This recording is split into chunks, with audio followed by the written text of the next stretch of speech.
Remix by امیر یلد اختصاصی رپ استار اون مثل داداشم بود، یعنی اگه نگرانی داشت و کم بود، ناهمواری داشت راش و کج بود، گذر ما سخت بود و ناراحت بود، یکی کنارش تا آخر بود، حتی اگه باز باش قرار بود.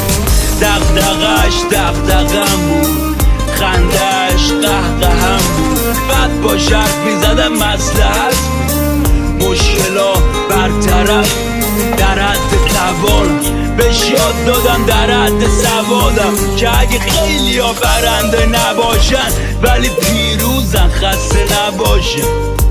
خودش میدونه با کیم، آسمونش اگه ستاره نداشت با چراغ قبه بالا سرش بودم، اگه لخت میشدن بالا پرش بودم که پرواز یادش نره، حفظ بکنه آسمون و مال ما حتی اگه باشه سلول درش. اون مثل داداشم، چجوری بدم توضیح؟ به هیچ وقت فکر نمی کردم اینطوریشه، نکن توجیه مگه جزی.